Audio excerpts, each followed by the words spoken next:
What's going on? This is the man of the hour, Leo Rush, and you are now listening to Mac Madness Podcast. All right, welcome back. It is the best friends back in the saddle, Matt Madness Wrestling Podcast. I'm your host this evening, Aew Fly, Eric Trimbicki, my best friend, ATM, Aaron, Lowdown, You threw the lay down. Beckett. He is all over the place these days. The names are in full fledged, and it's Mania week, and the European titles in the back. It is. I'm not sure if they can see it, but I'm trying to get a little more creative over here. Crazy. Well, I can. I'm loving it. My One of the longest reigning European champions of any time. my SIGs start to fade. My matte SIG on there is starting to fade, so I might have to get another one. The X-Pac one is still good, but the matte, that's starting to fade. Took the words out of my mouth because I was literally about to ask, I was about to ask if you got Matt to sign it, because I remember you having X-Pac sign it, but I wasn't sure if you had Matt sign it. Yeah, Matt signed it at my first House of Hardcore when I was full character with him. You probably don't remember that picture, but I was in full character. You had a fitted on. Yes. I remember that picture. Okay. I remember that. Your IC title signed too, right? Yeah. By multiple. Cody and Ziggler? Cody, Ziggler, and Christian. True. What a mark. Mm-hmm. Love it. There's some people you got fans of that I think we forget often. You did pop Really? for Christian. Yeah, I love Christian.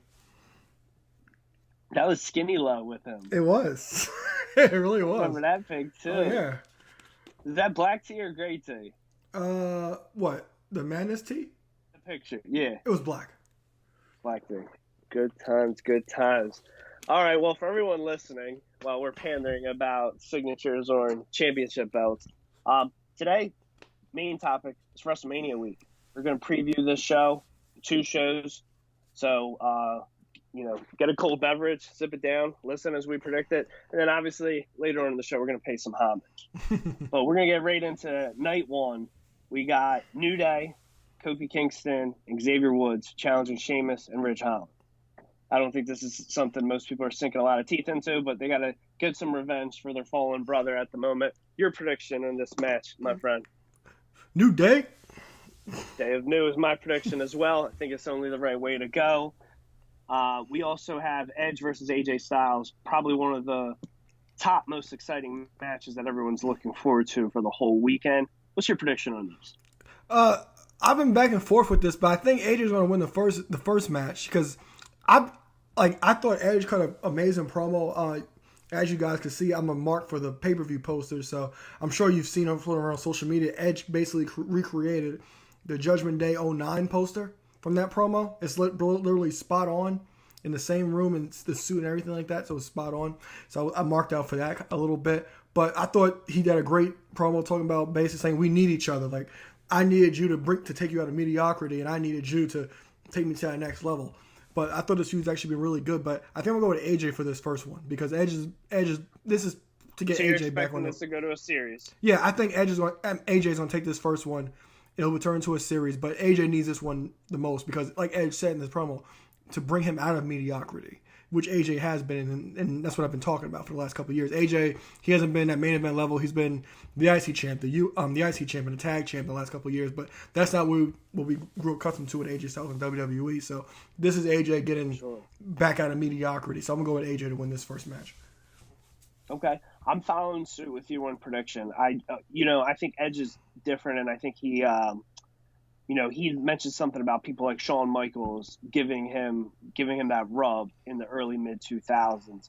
And Shawn Michaels, as great as he is, and as fond as people remember his second run, he really did put over a lot of people. So I really think Edge is going to be doing the same thing. I think, I'm sure we're going to get a series. I'm sure Edge will get a win, but I think at this WrestleMania, I think AJ gets the win.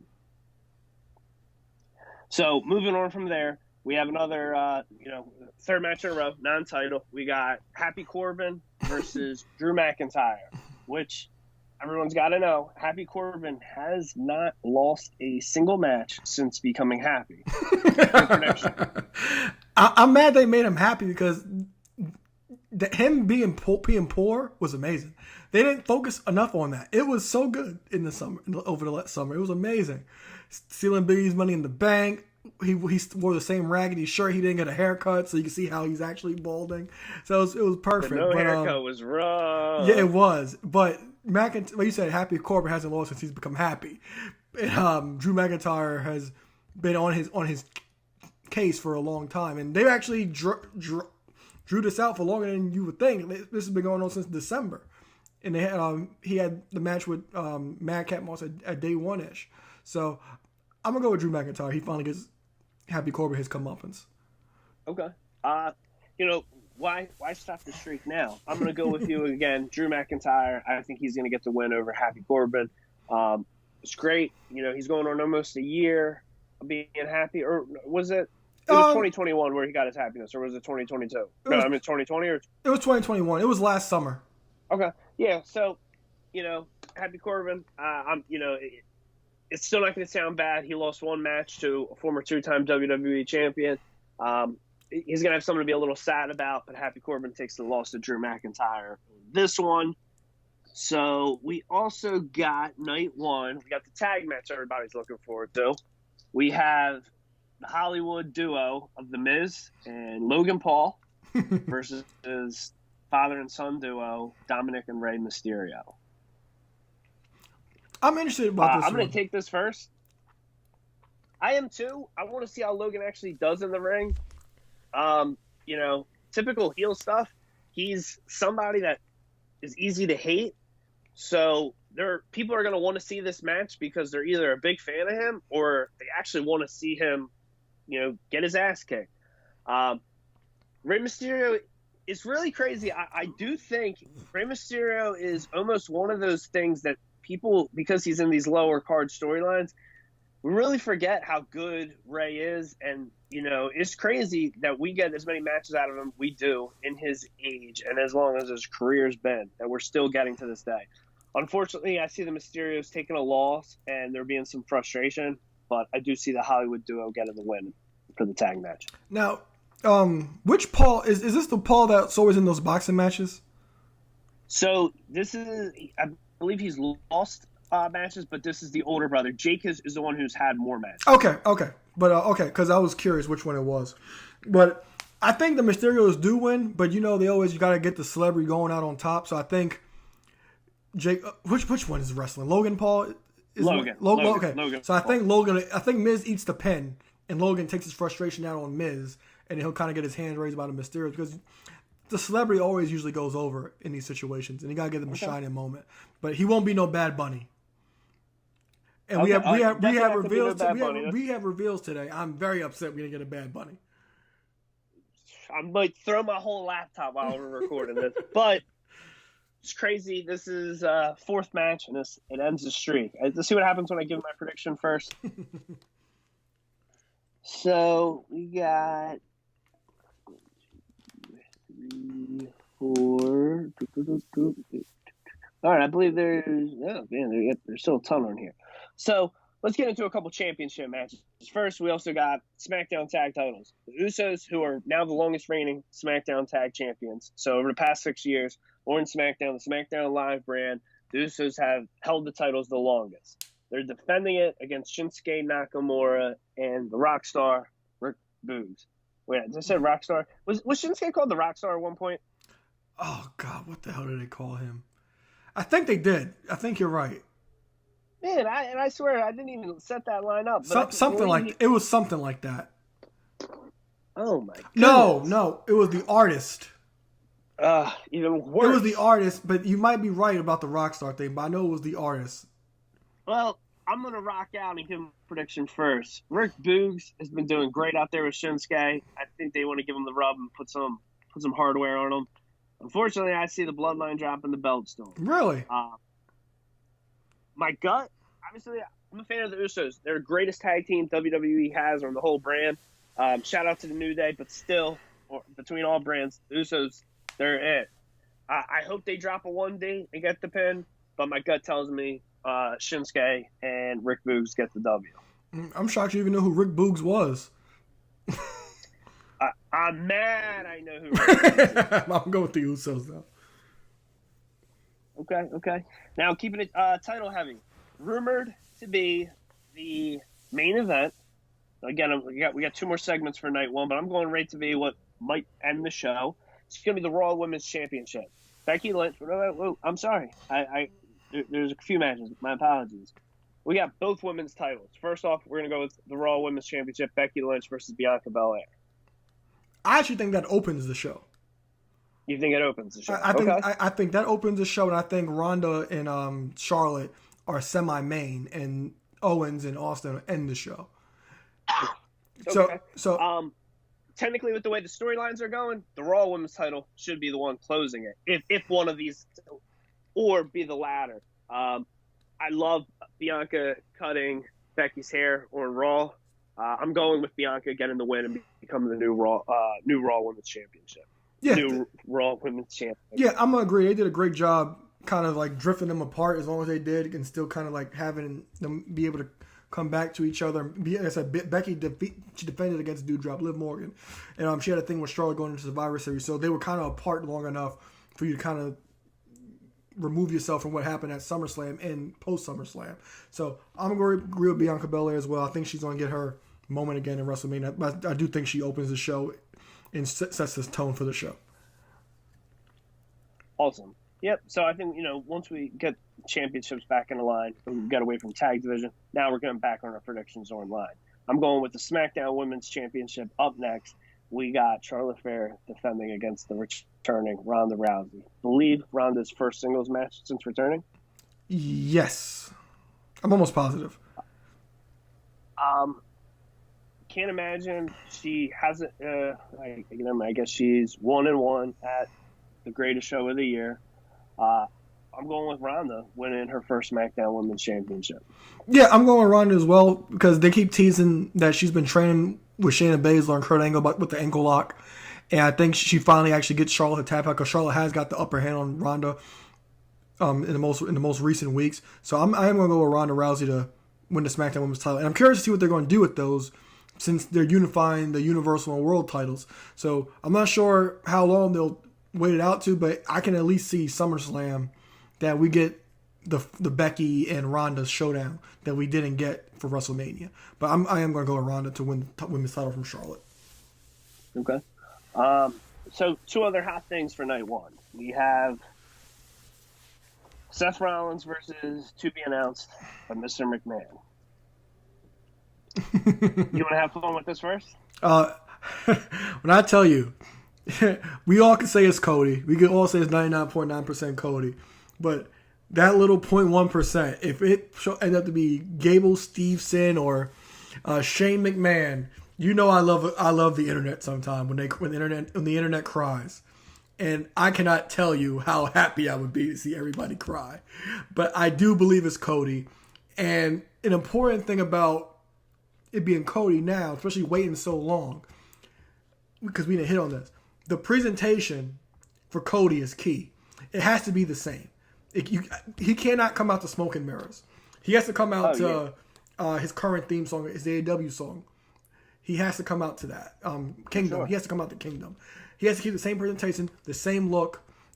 Even the American Nightmare. Yeah, get rid of that. But he has to come out to be introduced as the American Nightmare. So the presentation for Cody is key in his return. But we all have to safe to say it's assumed it's Cody. And this is the actual moment that Cody's actually looking for, because in AEW we talked about him trying to kind of find his spot on the card. This spot is perfect for him. So I believe it's Cody, and I believe Cody will win this match. And I'm curious to see where it goes if Cody ends up being heel, because Cody works best as a heel, not his face. Because what made me love Cody even more was his heel running ROH in New Japan with the Bullet Club when he first came in, and that's when him and Brandy were beloved. And that's when Brandy shined. I don't think Brandy's coming in with him, but I think that's when Cody's best raw. I hope he comes in as a heel. So I'm gonna go with Cody to beat Seth Rollins. Now, unlike him on Wednesday nights in 2022, when he shows up babyface or heel, he's gonna be beloved. He's gonna get cheered. Oh, we know he's gonna get cheered. Because I said this. I want a replay of Mania 34. I want Rollins out there, and I want to hear the guitar get strung, and I want to hear Elias come out, just like Cena got before he got Taker. I think Yeah, I guess Elias gets job right out. It really, what it does have to be, we have to get someone out there, and we have to get played. I love the idea, and it's a great troll meme. But I love the idea of Shane comes out, Shane's in gear, Shane's WWE royalty. Yeah, like the Hardys. Vince's son, the prodigal son. But and they go, and if you're saying the exact same presentation, Shane's out there, the bell's about to ring. There's more than one, royal family in pro wrestling. Boom, and you get Cody come out. It'd be perfect. But I'm going with, let's get teased. Let's get the rug pulled out from underneath us. Let's get someone out there, and then let's get Cody in the ring, and let's have Cody go over. Can you imagine Vince hearing that? It's like, what are you talking about? More than one? It's me. That's the McMahons, damn it. Yeah. So, aside from that, what may end the show, the KO show. Kevin Owens with his guest, Texas Rattlesnake, Stone Cold Steve Austin. What does this become? What it has become, or what is it going to become? What is it going to become? It's going to turn into a match. It's going to turn into a match. Okay. And like I talked about a few weeks ago, you said the over-under was 6 minutes. Well, we set the over-under for 6 minutes. I think it'll be under 6 minutes because I just think that Owens will probably get a cheap, they'll be talking, Austin will challenge him to a match or vice versa. And then Owens will he'll start the match with a cheap shot, and then he'll throw Austin to the ropes. Then Luthez press, Austin's with a Luthez press, and then we just see him do the what kicks. We see Austin in trunks.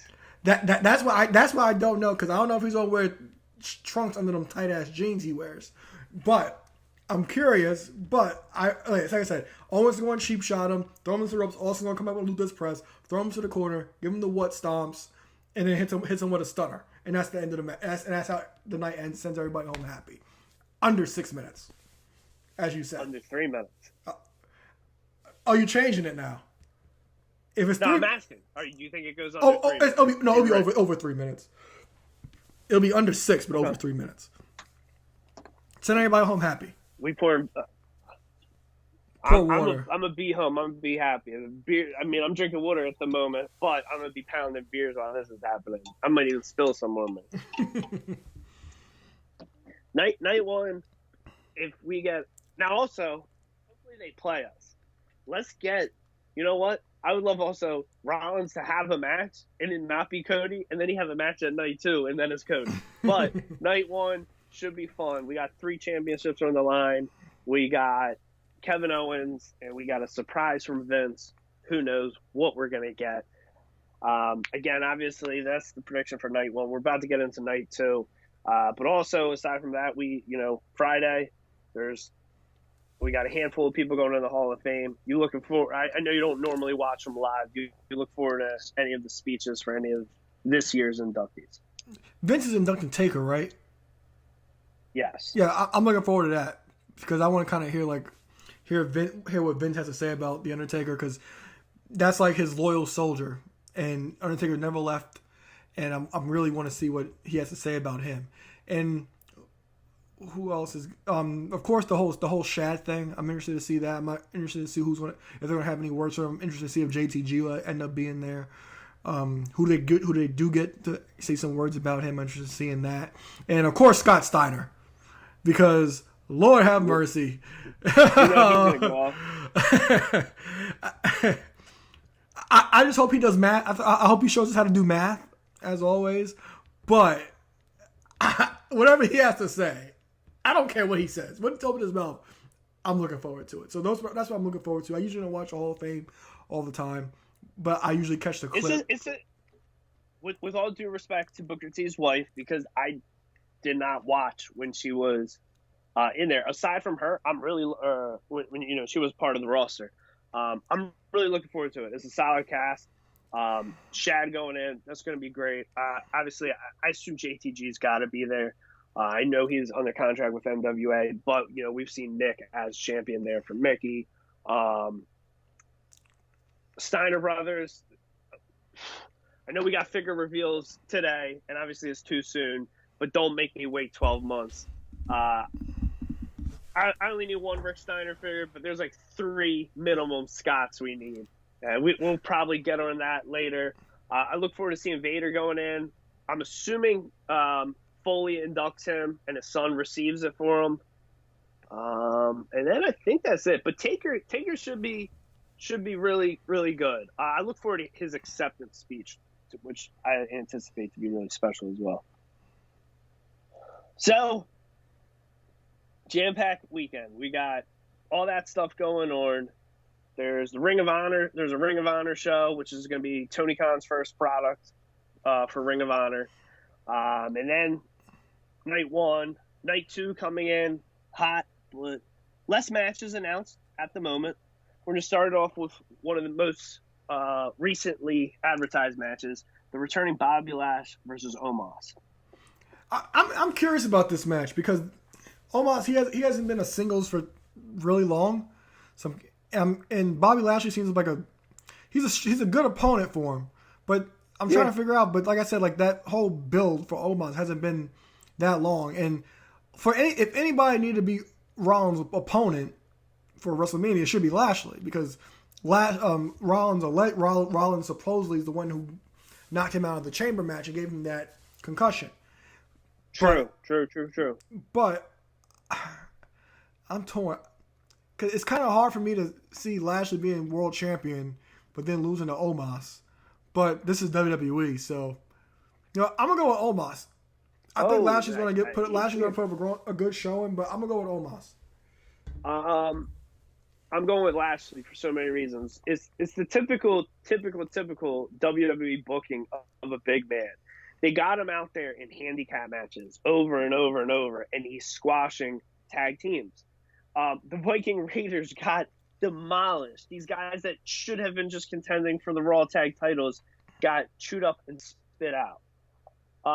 Apollo Crews, who was just United States and Intercontinental Champion, is not getting smashed on his own. He's got Aziz Ansari or whoever his Aziz Ansari. Whatever the terrible name they gave his muscle, they're both getting crushed by Omas. So, but all these giants build them up just for somebody to knock them down. Bobby Lashley, yes, as WWE champion, was getting cheered. People were appreciating him. But he got a baby face pop on Monday. Also, I hate to admit it, but they actually gave us a solid Raw on Monday. I probably watched it over an hour and a half, not my typical 31 minutes. Bobby's reaction coming back, it was real babyface, especially with no MVP there, which was a little odd, but I guess that may be part of a package of if he's going to be just a babyface. I don't know what's going on, but I see MVP going. I'm sorry, Bobby Lashley goes over. Lashley beats Omas, gives him his first loss. He's going to be, Monday they're saying he's the first person to knock him off his feet. It just kind of is making me question when they actually lost the tag titles. Did he never go off his feet? I don't recall that. But again, I was fast forwarding pretty much all those tag matches while him and AJ were the champion. So, all right, night 2, we're already starting off different. Let's go to another match I'm hot and ready for. A-Town. Don't really care about him. Austin Theory challenging Pat McAfee. Pat McAfee is posting all these great hype videos. He's great on Instagram. Love him. Unfortunately, Pat McAfee's going to show out. My prediction: Austin Theory gets the win. Yeah, Austin Theory has to win, which is unfortunate. However, this low key, this could be match of the night. I think it's going to be fun. Pat McAfee did not. I mean, him and Adam Cole had a banger, so I know he's going to deliver. I know a lot of people are high on Austin Theory's in-ring work, so hopefully he does what everyone touts about him, and maybe he wins me over a little more. I know it's not going to win me over a little more. Some jackass, Johnny Knoxville challenging former Intercontinental Champion Sami Zayn. Don't know, don't care. Oh, wait, it's Hollywood. You got it. Johnny Knoxville is going to beat former 3-time Intercontinental Champion Sami Zayn. I agree. I have no interest in it, but I think it'll be a fun ride. Now, speaking of just to, we started this off me pandering to the championships in the background. We got the Intercontinental Championship being defended in a 3-way on SmackDown, WrestleMania edition of SmackDown. Oh. Ricochet versus the Lover Brothers. The Lover Brothers. I'm assuming Ricochet's gonna. Yes. I'm gonna assume Ricochet retains. Yes. And then the new United States champion Finn Balor, who has lost 2 matches since winning the title, is in Friday night's Andre the Giant Memorial Battle Royal. Yep. Any thoughts? Nope. I told you, I don't take this stuff seriously anymore. Oh, I know you don't. I have no thoughts. I didn't know if you want to throw out a prediction. Oh, for the Andre the Giant Memorial Battle Royal? Who's hot right now? I don't know who's in it. I want Balor to win because he's champion, but my guess is Damian Priest wins. I can buy that. Well, I like when you're buying what I'm selling. So you sell me on this. We got the Women's Tag Team Championship. Oh, I can't sell this. Except they're all hot. That's it. Well, night 2, believe you're going to be with me. Yeah, you're right. All right.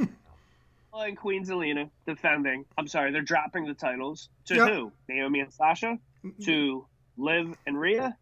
To Natalya and Shayna Baszler? I hate the fact that they just keep putting all these random teams together, especially like Natty. She seems like she has a partner every 3 months. Don't forget, WWE hates tag team wrestling. Yeah, and then like I gotta admit, I love Rhea and Liv together. Like that looks good. I do too, because I want to eat both of them. But it looks good. But Carmella and Zila are dropping the titles. Also, Carmella's getting married. I think the week or so after, so she'll probably be off TV for a while. But my pick's gonna be Sasha and Naomi because this was their spot to begin with, originally, and plus Sasha is the reverse Undertaker. She still hasn't won at WrestleMania, so I think this will be her first win. So Sasha and Naomi to win the tag titles. I'm going with that prediction as well. I'm correct. So Naomi, I don't know what she's done the past couple WrestleManias, with all due respect to her, but I did just rewatch Mania 34 where she won the first Women's Battle Royal. So hopefully she gets that mojo going. This will be her first Women's Tag title. She won that. So as long as the titles change, we got Sasha, a former Women's Tag Champion. Liv and Rhea. Rhea's held the belt with Nikki, Ash, whatever she is these days. And Natalya hasn't won the tag title, but Shayna's won it. She has. Natalya won it? Yeah, remember she was with Tamina. Oh, forgetful.com. All right, never mind. So now I was just getting at it to just say Shayna, who was former tag champion with your recent OnlyFans subscription. Reddit. Is that even the site that she's using? I'm not sure. I figured you would be. Reddit. Never mind, but it's already on Reddit. All right, let's get our minds out the gutter and back to some predictions. We got, looks like only 2 more matches. The Raw Tag Team Championships, which have been headlining Monday Night Raw for the better part of 2022. RK Bro defending it against the Street Profits and the Alpha Academy in a triple threat match. You go first. I actually think the Street Profits are going to win here, and I think you get Orton turn on Riddle the night after. Okay. Because my dream scenario is Riddle turn on Orton, as I've said on the show a couple months ago, because it's different. And Randy Orton, like you can kind of buy like Riddle changed Randy. Like Randy said a couple weeks ago on Raw, like, this is my friend and I don't have friends or whatever, because he's kind of like softened them up a bit. So I would love for Riddle to be the one to turn on Randy, but I don't think that'll be the case. But I do think the Street Profits wins and you get Randy and Riddle moving forward. All right, so at the moment, so I'm gonna go with, we need something special. Your dream scenario is my prediction. I think Street Profits go over, and I think Riddle turns on Orton for one of the big pops for night 2. Keep in mind, as of right now, I believe that's our 5th prediction for night 2. We got one more match, 6 matches, where we're looking at about 9 matches or 8 matches and a segment for night 1. which is even making me more think we don't see Cody till night 2. But tag titles, it looks like they're changing all over the place. Now, speaking of titles changing, winner take all, WWE champion Brock Lesnar, who returned to Raw, which actually we predicted on the show recently to give Raw a nice little rub this week. He's challenging the Universal Champion from SmackDown, Roman Reigns, the longest reigning Universal Champion of any time. I'm making my prediction. Roman Reigns obviously has to win. He's gonna smash Brock Lesnar, Halls, and he's gonna stack up the 2 belts. He's literally done everything that he can do in WWE over the past decade, except beat Brock Lesnar at WrestleMania. It's a foregone conclusion. Your thoughts? Yeah, I agree. It's got to be Roman here. Brock, we got a lot out of Brock. We got a lot more out of Brock than I thought we ever would. And like I said, Brock Lesnar, as of right now, he's my superstar of the year. But I'm sure he'll fade away for a little bit after this. But he's been excellent. I thought what he did on what was it, Smackdown, when they couldn't touch, and he went into Roman's locker room and he destroyed it, which was great. He propped on the couch and just like slammed his leg real hard on the coffee table, broke the coffee table. I enjoyed destroying his whole locker room. I enjoyed that entire segment. And the way he handled the what chants on Raw was amazing. I thought a lot of fun. Brock's been great. Cowboy Brock's been great. I'm sad it might be coming to an end, but Roman is definitely the right choice here. Continue that historic title reign. And like you said, doing the one thing that he hasn't done, that's beat Brock Lesnar at WrestleMania. So I'm going to go with Roman Reigns. Yeah, it's Brock definitely has delivered. He's done his part this year. We've really seen him over the past couple months. Obviously, we haven't got a plethora of matches, but we've gotten more appearances over a 3-month span from him than we've gotten over the past 10 years from him. So definitely can appreciate that. Him cutting the crowd off the What Champion 20-plus years old, and he's the only person to ever demand them to stop, and the crowd, literally over 14,000 people scared for their life, all just clammed up. Gotta love it. I really look forward to the match. I'm sure it delivers, and I do look forward to seeing what they do with, obviously, as a belt mark. Looking forward to what happens as this unification is going to take place for the 2 titles. Obviously, the best case scenario, my hopes and dreams, we got the resurrection of the Undisputed Championship, which I believe there's only been one time where we've ever had a belt design resurrected outside of a gimmick belt. But that is our prediction for night 1 and night 2 of WrestleMania. Any other Mania thoughts for you? No, I'm not that excited, but I do think the show will actually be really good because, like, I can care less about Charlotte and Ronda, but I think the matches will be good. Bianca and Becky, that'll be good. We talked about Johnny Knoxville and Sami Zayn. It'll be entertaining. Pat McAfee versus Austin Theory will be entertaining. So I have no doubt I'll be entertained, but my excitement level for this year's Mania is kind of low. Mine's definitely low. I really think all the matches, it seems like all the matches are going to deliver. Unfortunate, I hate to say, because I love tag team wrestling. I'm not looking forward to watching any of these tag matches because essentially what we're going to see for the Raw tag titles, I've seen on Raw for weeks, and I usually fast forward through it. SmackDown one, I kind of watch because I appreciate the Usos, but nothing on the line except respect for for Sheamus's cronies or Sheamus and company versus the New Day, the women's tag title. Pour up a beer on that one. But again, I'm sure a lot of these matches are going to deliver. Hopefully, we get some 24 action comedy on here because that's something I can at least appreciate. But outside of that, we did have a few questions roll in from prep. One being, and I'll let you run with this first because I don't anticipate you have too much thoughts on it, but if you could fantasy book your dream scenario for what to happen with the new Ring of Honor brand, what would you expect? He does think there's, a lot of heavy wrestling now with having 2 nights of AEW, WWE having so much product. He asked the question, can ROH succeed with a rebrand?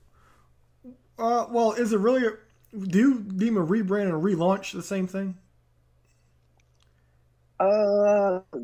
Great question. I'm guessing by rebrand he just means because it's under new ownership. Yeah. So I was gonna say it's more of a relaunch to me, but most importantly, it has to look like it's not on VHS. That's number one. But do I think that it could succeed? It depends what you define as success. Because just because the ratings aren't the best doesn't mean that it's not a good show. And essentially, this is the rumor has been like this is going to be like their NXT or like their SmackDown. Or SmackDown we can say. And if you want to use it in that fashion because you already have ROH guys or guys that's been affiliated with Ring of Honor in AEW. I think it can be successful. Now, if you're talking about as this in this bubble that we're in as wrestling fans, of course it's going to succeed because Ring of Honor was already succeeding until the Bucks, Kenny and Cody left.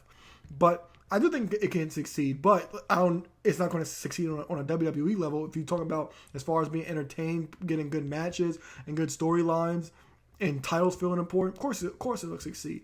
So I have no doubt that it'll succeed from those aspects, but just I don't think any of us expect it to be like a big ratings draw. I hear you. I anticipate it to succeed because one.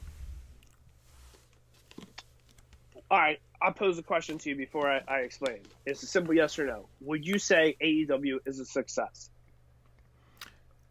It depends as far as for. Okay, so I'm gonna flip this for you. As far as a wrestling fan, or as like overall as a company. I'll say overall. Okay, so for what they're trying to do, I would say yes because they're not trying to be WWE, and this is what a lot of the like Eric Bischoff is like always talking about AEW, and Tony Khan, and he always says that. What was it that he said recently about it? How it was basically talking about the difference between AEW, WWE, and oftentimes he talks about how Tony Khan kind of like puts it like Tony. This is one thing he always talks about. Eric Bischoff said AEW and WWE aren't in competition because what Eric Bischoff actually was in competition with WWE. They're on opposite nights, and Eric Bischoff was like, "That's not competition. You're just another company out there. You're a competitor, but you're not real head-to-head competition with anybody." He was head-to-head competition. So if you want to actually be competition, you go head-to-head because that's how you affect them. Being on separate nights, I don't really think that they're competition. But that's people just like that idea of competition. But do I think AEW succeed as a company? Yeah, because they're giving Tony Khan was giving wrestling fans what they want, and they're not insulting their intelligence. They're putting on they're putting on good shows. It's not for everybody, but they are putting on entertaining shows. Of course, everything's not going to hit, but they are succeeding in what they're trying to do. They're not trying to be WWE, and that's the most important thing. But sure. As a viewer, I don't see anybody I don't see like all the diehard fans of AEW complaining like WWE fans would. Now, AEW isn't for everybody, but the ones that they are for, I don't hear the complaining that I would get out of WWE fans. And WWE is more than just wrestling. AEW is kind of they're kind of sticking to they're not into the whole sport entertainment aspect yet, but they're staying in their bubble. I'll put it that way, and they're not teasing your intelligence. You know who's dating who. They're not scared to acknowledge who's dating who. They're not scared to acknowledge past history in different companies. And also another thing about Ring of Honor thing, the nostalgic moments of it. For example, we just had CM Punk in his Ring of Honor gear and music at the recent pay-per-view. You could send CM Punk down to Ring of Honor and everybody would just mark the hell out, even though it's just the guy who owns one company sent his guy to his other company or whatever. It's just about the moment. So I do think they're succeeding. Yeah. I do think they're succeeding. So with that answer, because I agree with pretty much everything you're saying. And again, from the spawn of AEW, whether it be Jericho or Mr. Cody Rhodes or the Bucks or Tony, they all said it's an alternative. They didn't want to be in competition. So Bischoff many years ago went in competition and said that because he was going head-to-head with them. They want to be an alternative. That's why they went on the same night that their developmental show was there. And they did such a good job. They put the WWE moved their developmental show to a different night and completely rebranded and redesigned it. With all that being said, Tony Khan has already made a success with AEW. He already loves and appreciates Ring of Honor for his history. He has a history of success. He doesn't have the world's greatest football team, but he has an NFL football team. He has a pro soccer team.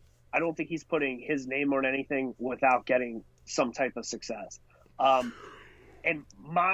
think obviously to me, because I wasn't always a Ring of Honor fan, I wasn't always viewing it, I would say 2018 is the peak, maybe late 2017, 2018 is the peak for Ring of Honor.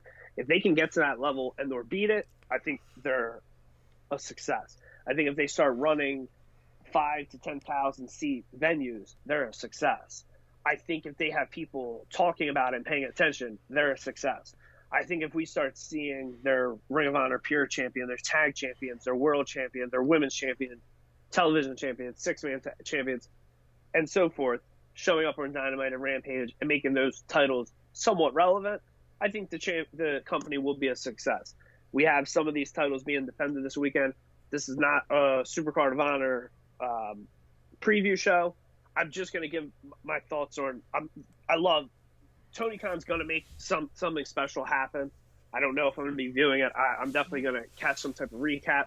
I do look forward to FTR versus the Briscoes, and I'm hoping FTR wins because I would love to see them showing up or an AEW like Kenny with all this hardware, the AAA tag titles and the Ring of Honor tag titles, while they're trying to get back in line for the AEW tag belt. So I do anticipate it to be a success. And basically, like your thoughts, if it's going to be like an NXT or like a SmackDown for AEW, I believe the company will be a success. So, if we get some people from AEW cycling through there, they get a good product, Tony somehow can lock them in or a TV deal, I anticipate good stuff, and I look forward to seeing what we get from Ring of Honor over the next year. So outside of that one from Prep, one other thing I wanted to get his thoughts on.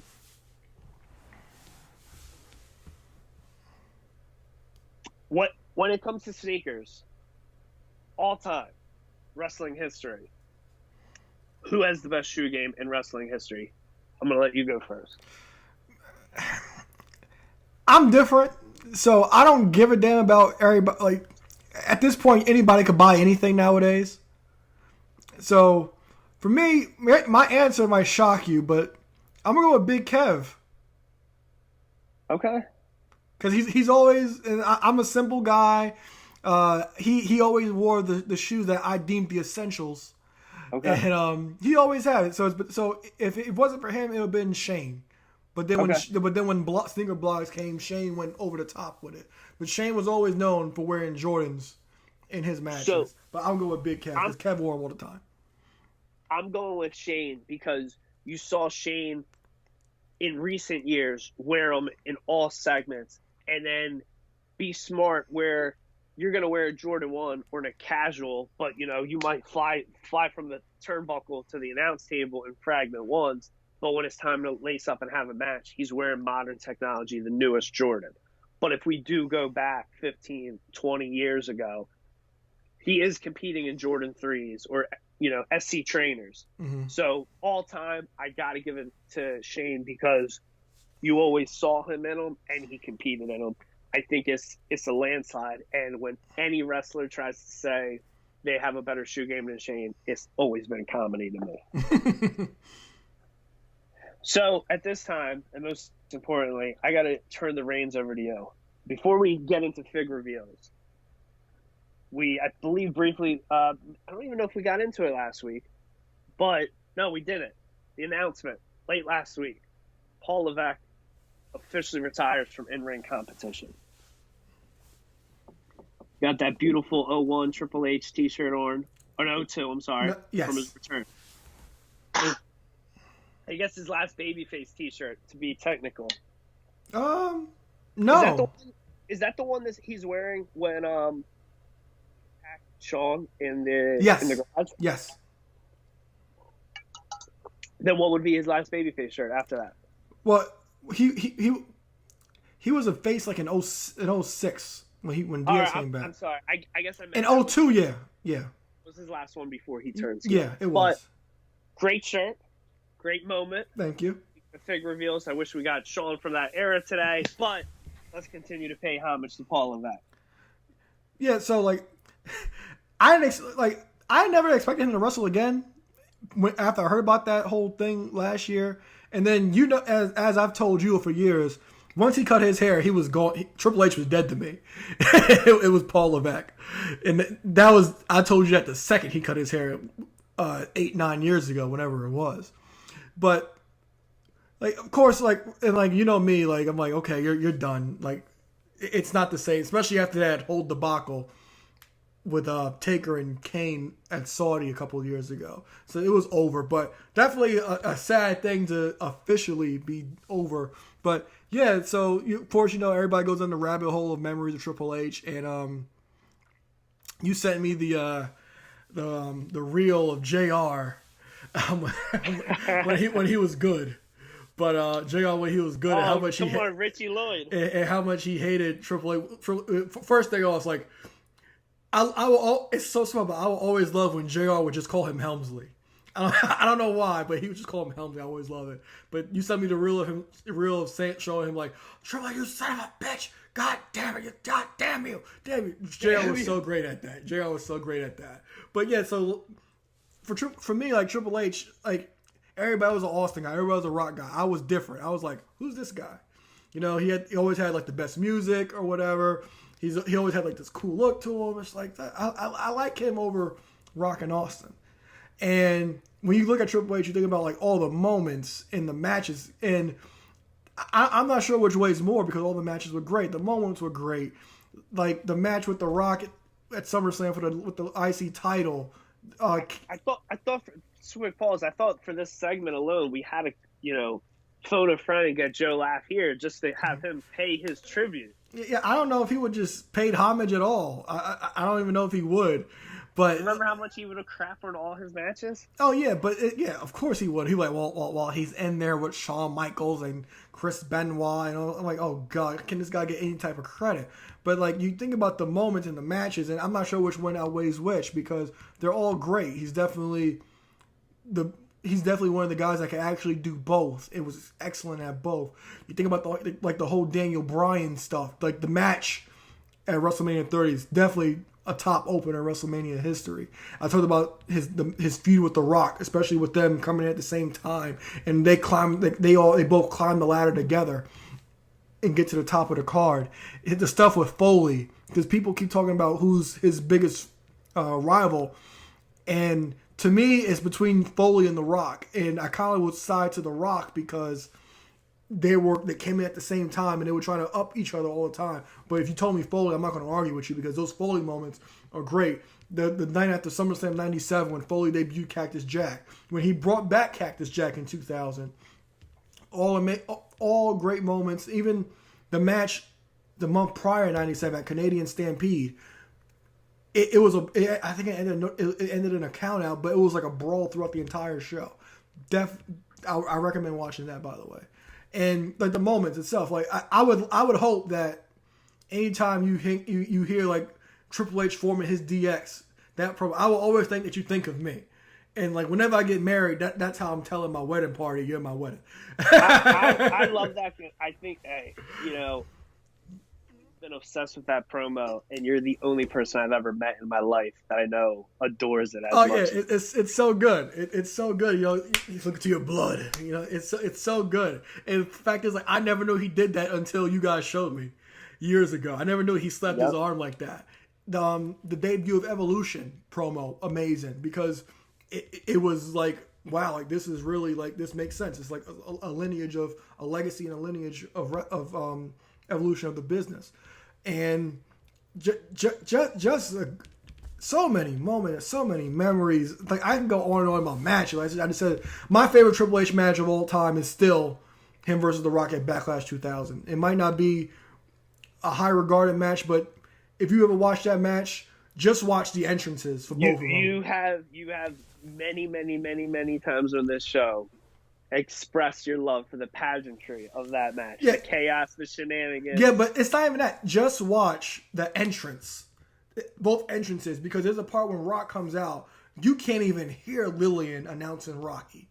And there's a part where Rock gets to the top turnbuckle, he does his pose, and he just turns his neck and stares down Triple H. And they have like this stare down because Triple H is on the outside of the ring, just the face off. The camera work, perfect. Just watch that, and you'll be like, oh, okay, this is fucking great. That was amazing. The matches with Shawn Michaels, his best match with Shawn Michaels, you might think it's the O2 match, but they have a match on Raw it's the last Raw of 2003. It's in San Antonio, and it's a dusty finish, and it's on Raw, and Michaels supposedly won the title, but it was a dusty finish. So Triple H, it was no winner, and that followed up to their last man standing match at the Rumble in 2004. But any match with those two, fantastic. Again, this segment, we're paying homage to one of the all-time greats, and it is very fitting. And I'm sad for somebody like Triple H that couldn't have the ideal retirement match, because how much he loves and appreciates the business. He wanted to go out on his back doing the favors for somebody. Granted, I mean, did we even get a finish, him and Orton, in that Thunderdome match? I don't even remember. So his last match being a Thunderdome match, which I actually, you know what? I don't think so. I think The Fiend shows up. Maybe. You might be right. I could be wrong. But either way, a Thunderdome match with nobody in the crowd and a street fight, him in jeans and a T-shirt, I believe is the way he performs the match. It's not the right way for him to go out, but it truly is 10 years later, the actual end of an era. Undertaker going into the Hall of Fame 1 week to the day after Triple H announces his in-ring retirement, where WrestleMania 28, we have the end of the era Hell in a Cell match with them. With that being said, a great match. I know a lot of people adore that match. Some people will say it's their favorite match of all time, their favorite Triple H, their favorite WrestleMania match. I was jotting down a few matches. Some of these you may have mentioned already, but some of my favorite matches for Triple H. 4 quick ones that came to my mind. This one always, just because it was one of my first pay-per-views I remember watching start to finish, which would be SummerSlam 98. I remember watching that at my cousin's house. And the purple gear, the yellow ladder, the purple IC title, Triple H beating The Rock for the IC title. We were just talking about him versus Taker at WrestleMania. Him versus Taker at WrestleMania 27. The WrestleMania, the first pay-per-view I watched when I started rewatching wrestling over a decade ago. That match to me was awesome. I still thought that day that he should have ended the streak. The 2-man power trip tag title match when he tears his quad. Oh, with Benoit? Excellent match. And Chris Jericho winning the World Tag Titles. An amazing match. We talked about this match a few times recently on the show in pre-shows, and you showed some admiration to it, but I always forget how good it is. So thank you to you. I've actually just recently rewatched it. In this match, again, another Intercontinental Championship match. Kane versus Triple H in the chain match. When Triple H sells like a gem in this match. Those are 4 matches that I wrote on this, and I easily would think that Taker match or that ladder match would be my favorite. But as the show was going on, I hate myself. How do I forget SummerSlam 2000, him versus Cactus Jack, one of my all-time... You mean the Rumble? The Rumble, I apologize. Royal Rumble 2000, the main event, the street fight, Cactus Jack, one of my all-time favorite matches. Maybe one of my top 10 favorite matches. Oh, yeah, definitely. Definitely top 10 this is one of mine, yeah. That I've watched more than ever. When I got back into wrestling, and if there was a feel-good match, I wanted to feel like a kid, or if I wanted to drink too much, boom, I'm watching that. But you fast forward just a month later, Cactus Jack versus Triple H in Hell in a Cell. Another great one. Then you bring up O2, him versus Shawn. Yes, the street fight, the unsanctioned match. Awesome. Him versus Kevin Nash. Maybe a guilty pleasure match. Really? I believe in Armageddon. Love that match. The sledgehammer match? No, which 03 you talking about? In my opinion, are you talking about 03? Finishes. I think he might even be. Because he had the purple trunks then. Oh, 03. That was Judgment Day 03. There's the DQ. That was a DQ. Nash pushes Flair and Hunter, and then power bombs him through the table. The first ever Elimination Chamber, the best Elimination Chamber, the second Elimination Chamber. A couple great matches right there. Also, another weird, quirky one because you brought up him versus Shawn or Randall Brawl. I'm going to rattle off two. This is the second one that came to my mind. Him versus Bubba Ray Dudley for the World Heavyweight Championship. That was a thing? That was a thing. Also, him versus Rob Van Dam for the world title. Unforgiven? Or the Raw? No, the Raw. That was good. Bischoff comes out, extends the match, turns it to a no DQ. Do you know how Triple H wins? I forget. I popped you on the show before about this too. He beats RVD on the stage with a DDT. We're talking about Triple H, but you're listening and you're hearing a DDT. You thought we're talking about Jake, but no. Also, again, Triple H, with Taker going in, Triple H probably goes down outside of Taker as the greatest WWE career of all time, and the most winning.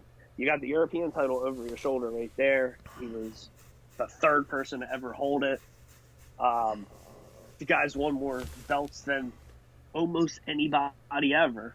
If you go strictly WWE, he wins it by a landslide. So we're always talking about Figs on the show. Some of the greatest Figs. One of the greatest champions. One of the best fashion statements. Leather on denim. When you were that promo, I was just immediately thinking about. I'm like, does Aaron have a leather coat? Is it? I do. Okay. I never wore it around you. When I was a Richie, I wore it. I do have a leather jacket. Your cousin Corey in a leather jacket. So I should have known you had. I never seen Corey wear the leather jacket. Polo, of course. Mine is not that. But what was I about to say? Well, Homage didn't have a polo one, so I didn't expect him to. He used to wear polo. He had a pink polo on back in the day. Evolution. No, like early '97 when him and Shawn first started DX. He is wearing a pink polo. Well, his leather wasn't polo, or at least it wasn't this style that your cousin had on. Yeah, but this is what I want to talk to you about because, as you said, which really did pop me, how you want to sign 8x10 of a picture of me with Triple H, and you want both of us to sign it. So I was like, you know what? If the opportunity arises, I'll bend over and pay the rate it'll cost for one of those meet and greets for WWE. But I would love that. This was my dilemma. What belt do you hold synonymous with Triple H? Because he held the Big Eagle 4 times. I'm counting his undisputed reign, and he held the big gold 5 times, and he was the first person to hold it with the WWE logo on it. And then I'm not counting the spinner belt because I'm not buying that. Because basically I'm saying, like, I would... Well, time out. How many times did he hold the spinner belt? I think... Because if you're saying Big Gold 5... 4. Now, Big Gold's 5. Big Gold's 5. Now, time out. Are you counting the undisputed reign in that? Yeah, I was. Yeah, I counted the big... Because he held the Big Eagle 3 times without the undisputed. But when he won the undisputed, he technically held it. So that's 9. Time. So he must have held the spinner 3 times because he's a 14-time champion. He's held the network logo once, undisputed once. Mm-hmm. So it's got to be 3 times with the spinner. Yeah.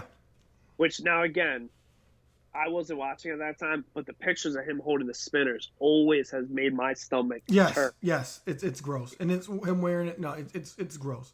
But yeah, I'm trying to think like. What belt would you hold synonymous with Triple H? Because like I said, he's the first one to hold the WWE Big Gold, and he's the first one to hold it with the logo. And for the majority of, let me see, for about a 3-year run, he's the main one holding that belt from 02 to 05 before Batista takes it to SmackDown. Okay. I'm going to answer it, and I'm going to piggyback with an extra strong answer. I love this question for so many reasons. If you're listening to this, you've got to be sick of my love for these championships. But quite often I'm thinking about which wrestlers, and I'll just rattle off, like, what is it? I think probably there may be someone else, but I think it's Hogan, Rock, and Hunter that have held the most different designs of the WWE, WWF title. And I'm always wondering, what belt do you put with each guy? Taker might be up there too. I think he's like at 4. I think most guys are at 4. Well, the reason I'm asking because Triple H is all his 3 reigns with the big Eagle consisted from late '99, from SummerSlam, well, night after SummerSlam, until 2000, and he doesn't win it again until 2002. My answer is the big gold. Okay. Now that's what I would go with as well. Friend of the show, Donovan, even brings up to me. He's like, "Oh, you see, Aaron went nuts with all the stuff from the Madness story." I was like, No. If you saw anything up there, he did repost like a handful of videos and posts that we've done. But if you see anyone ever spam our Instagram with belts, it's coming from me. And I actually have thought. I think I always would say Big Eagle with a question mark, but that's probably my childhood speaking. After looking at those pictures, thinking of certain matches, without a doubt, the championship most synonymous with Triple H is the big gold. Not only that, Triple H is, in my opinion, from 2002 to 2014, while the big gold was around for 12 years for WWE, you can even include 2001 with the WCW title. Triple H did that belt more justice than anyone else. Oh, hands down. And reliving that, thinking about his retirement, seeing all those pictures, I was like, wow. I question. I do want to know, this is a question I'm going to ask again on the show another day or in a special episode. But who would your Mount Rushmore of the big gold be from 2002 to 14 or 2001? Are you asking me this now? Yes. Okay, it's Triple H. Because I kind of want to follow up with this because I was going to say the next person is Edge. Okay. Because especially with the whole Tony Chimmel stuff. Okay. But Edge, I think Edge might have held that belt the most. I think he held it more times than Triple H did. So Triple H, Edge, Batista, and a 4th guy, because those are the guys that really dominate. A lot of this era, majority of it, I wasn't a fan. So I really think you probably have the best list. So you put Taker there. Because let me see, he won it. It surprises me, but I think according to Wikipedia, he held it 3 times. Okay, yeah, I was about to say I was going to say 2, but it might be 3. So he did hold it 3 times, Because the first time he dropped it because he was hurt, so he dropped it to Edge. Okay, so all right, so it wasn't forfeited. No, he dropped it. No, because he defended it in a cage, and then Mark Henry attacked him, and Edge cashed his Money in the Bank. And then he dropped it. Did he drop it in the chamber? Was that? I believe so. Yes, because. Is that Jericho? Yes, because Shawn Michaels wanted his rematch at WrestleMania 26. So okay. Yes.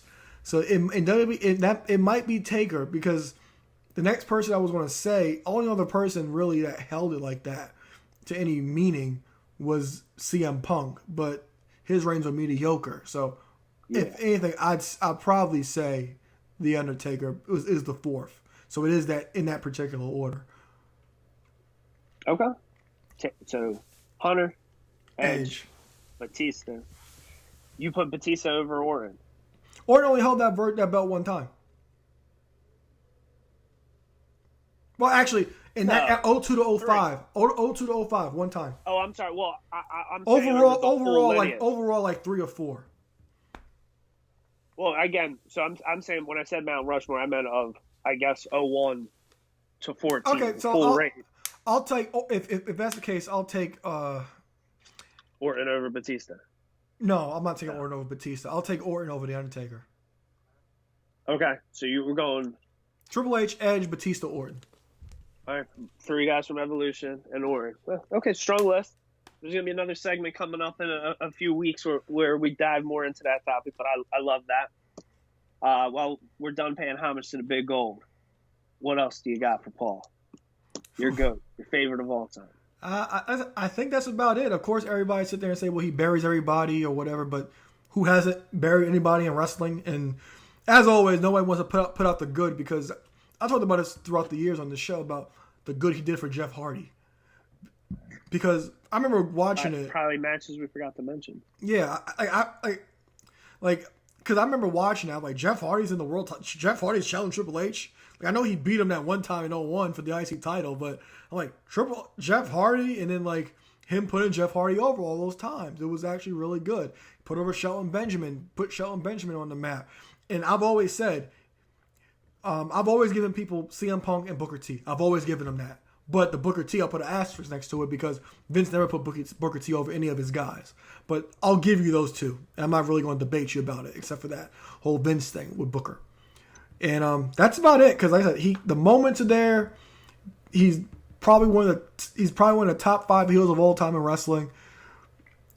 The legit cerebral assassin. He could do both. Mm-hmm. And he's had a hell of a career, and we're going to leave. And I'm glad I can relive it all in the cock. I might go on I got a wedding Saturday, but maybe this weekend I'll throw in some of my favorites. I'm definitely watching Backlash 2000. Another match everybody should watch is him versus Jericho at Fully Loaded 2000, the Last Man Standing match. That's an excellent match. And since it's Mania, so maybe I'll throw on him versus D-Bry. Excellent match. Oh, and don't forget the stuff that he did with the Shield right after WrestleMania 30 for those 2 months. Those matches were so fun. Yeah, that would be some good stuff to watch. Yeah, and then also something that's underrated because it happened in this era of we have too much going on is his feud with Rollins. Because, for sure. Because the promo he had with Rollins during that contract signing, unbelievable. For sure.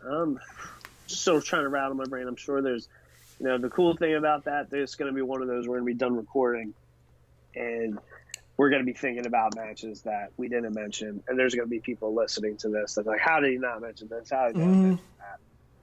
But definitely one of the greats. I think the biggest asterisk, in my opinion, for him. Now, again, if you think of a 27-year career, or 23, 27 in WWE, whatever it is, and if we have those, the asterisk is there's those 2 people he didn't put over. The really only asterisk he have is, unfortunately, who he married. And I think besides that, it is... What a moment, though. Why he wasn't so appreciated. But yes, kayfabe, the late 90s forced marriage to what it became, to what it is, and happy for him because he had definitely made the place much better. If he wasn't there, I'm sure I wouldn't, the product seems extremely stale to me more times than it isn't, but what has been enjoyable for over the past decade for me, he had a lot to do. Yeah, and then he brought us NXT. People forget that. Oh, it changed the game. He made NXT nothing. He turned an NXT game show that was on WWE.com to the biggest thing in wrestling. The greatest thing in wrestling for several years. Yeah. And we're going to see some of those NXT stars. Unfortunately, a lot of them are not signed that he had something to do with. But a lot of them are going to be on Mania or Night 1 and Night 2. But a lot of them are giving us great entertainment every Wednesday night or in Dynamite 4 times a year and special pay-per-views. Any final thoughts? That's about it. So, this week, when you have time, obviously enjoy Night 1 and Night 2 of WrestleMania if you're listening to this. Try to catch the Hall of Fame, but when you have some time, pay homage to Paul Levesque. Watch one of your favorite matches of him because it's time to play the game. This has been Act 2 Fly, my best friend, Aaron Lloyd. We will be back next week. Alo and Ek Connection. That's a new one. Hit that damn like button. Subscribe. Buy someone on Ringside. Use code MMADNESS. Save 10%. Tell them I sent you. All right, see you guys next week.